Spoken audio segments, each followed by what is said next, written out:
Well, hey, everybody, this is Kim Stevens, your community leader for the Women of the Channel Leadership Network. Welcome to another WOW session. Joining me today is Laurie Harvey from Jabra.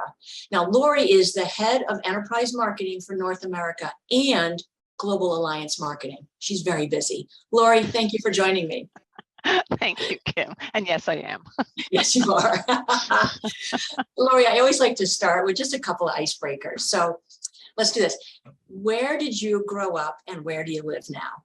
Okay, so I grew up in Oakland, New Jersey, a relatively small town when I was growing up.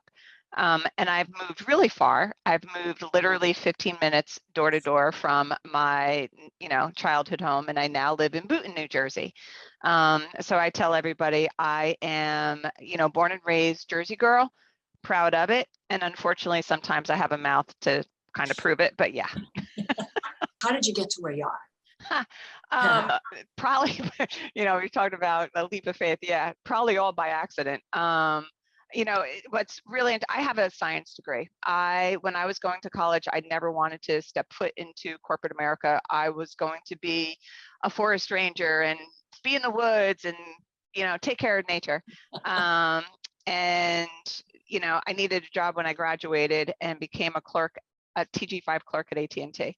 And from there, I just kind of fell into positions. I was offered to go through the supervisory path at AT&T, and so I took that and was promoted at AT&T. And then, again, you kind of just fall into positions sometimes, so you don't really chart your own path. Your path kind of charts for you.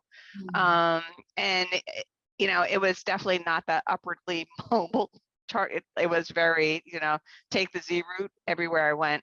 But I think the two most significant moves was, actually three most significant moves was I was a channel account manager for 7 years, and then went into channel management and channel program management with program launches. And from that position, I was found redundant at Avaya. And instead of trying to find a job at Avaya, I went to Navisite. And this was one of my leaps of faith where I was asked to build out a channel marketing organization, and an organization that looked at channel partners as competition. So it was not only building out the programmatics to support an indirect go-to-market, but it was also educating the direct sales teams and the businesses of the value of an indirect market. So I was there for 5 years, and then came to Jabra. And I came to Jabra thinking this position was going to be a slam dunk. I've been doing channel marketing forever. This is a slam dunk. And I was never so wrong, because it wasn't. And I was able to, and I am able to bring change to how we do marketing here a little bit in North America. We are the test bed for the business.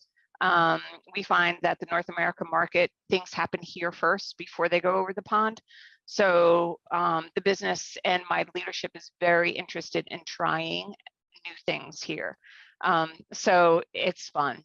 It's a lot of fun, and like I said, we are able to do things and test things with knowing there's a risk, and that's okay.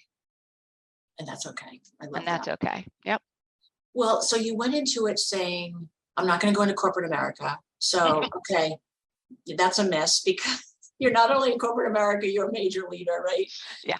So were there some things that you learned about yourself that you're like, hey, you know what, this corporate and this whole channel thing is pretty interesting? Because every woman I've spoken to, nobody says they want to start in channels or end up in channels. It just sort of happened organically. And I like that Z route that you talked about. Yeah.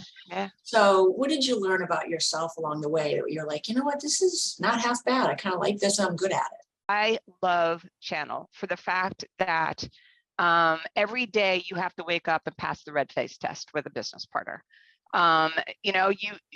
They have, a business partner could have 1,500 items on their line item, and your job is to convince them to sell yours. And the only way to do that is to be honest, upfront, set expectations, and don't lie.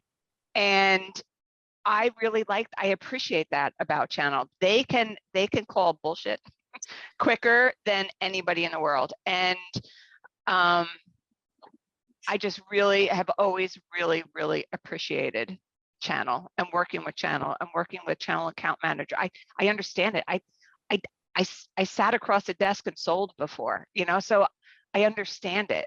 And I just love it. And I think the reason why people don't choose to go channel is because it's not something that's really taught and talked about. It's really about digital marketing or end customer marketing and stuff like that. But when it comes to channel marketing, it's about the to and through, and it's very different, and the nuances are different. I've been doing this for how many years, Kim, and my family still calls me Chann-dler because they don't know what the hell I do. If you think about your journey, you've obviously continued to grow and elevate and take on more and more responsibility. What are some things that you just know now, like some best practices that you would encourage other people to consider, just to help them in their journey, just, to strive and to be the best that they can be? Are there some lessons you've learned along the way? I think the biggest lesson, and it's so funny you asked this question, because my daughter, I have a 28-year-old daughter who now has somebody who's reporting to her, and she's like, I need books on how to be a leader. I'm like, you know what? Be the manager you always wanted. It's okay to build a relationship with your folks. It's okay to be completely transparent with your folks. Be the manager you always wanted, and you'll be a good manager. I think there's just this false expectation of sometimes you have to be this, hard, whatever person to manage a team. And I don't think that's the case. I really think it's about, you need to build those relationships, especially in a remote world, Kim. Think about it, right? Like I've worked from home for 18 years. All of my teams have always been remote. So you have to break down those barriers and get to the personal, so that you could form those relationships that you would normally form at a coffee pot or or the cafeteria or something like that. We don't have that opportunity. So you've got to break those barriers down. Are there some things that now that, boy, don't you wish you knew when you started out? Is there anything that, if you could go back, maybe you do things, I don't know if differently is the right word, but just things that you've learned that you wish you knew earlier? Yeah, as a matter of fact, I would have more confidence in myself earlier than I did. My husband would say to me on a continual, Laurie, you are better than you think you are. You are better than you think you are. And unfortunately, as a female in tech, I did not always have the best of managers. And I had one in particular who, in my review said, you know what? You don't have a strategic bone in your body. Everything you do is tactical. And I'm thinking, like, that was the first time I'm like, you know what? She's wrong. She's 100% wrong. And I am better than she thinks I am. And I think young females specifically don't give themselves enough credit for what they can do, and don't push ourselves further than we're comfortable. And that was a lesson I learned from the position at Navisite to this position to taking on global alliances. Sure, I'll do it. You learn on the way. You're married, obviously you have this big job. I always like to know, what are things that you do, because I know you work hard, right? What are some things that you do to sort of try to honor your home life, your family life, while maintaining this kick-ass job? Like, what are some things that you do to honor that? I work out 4 days a week after work. And you can tell days where I'm really cranky because I'll walk downstairs and my husband will say to me, you're working out today, right, Laurie? Yes, I am. I love you, honey. You're working out, right? You're working out today, right, Laurie? Yes, babe. I'm going to go work out. Just physically and mentally, it is my release. It's my safe zone. I've been working out with a friend of mine who's a personal trainer, probably for 13 years now, and I work out 4 days a week when I'm not traveling. But it really does reset my personality, and I come back 100%. I come back human. So I think that's really important. And the other one is, come Thursday night, I start spending family time. I'm very much about my family. I'm very blessed in the fact that my oldest daughter and her husband bought a house 5 blocks away.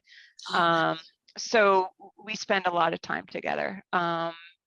So, Frank and I are very blessed in that fact that our kids like us. Yeah, hey. Yeah.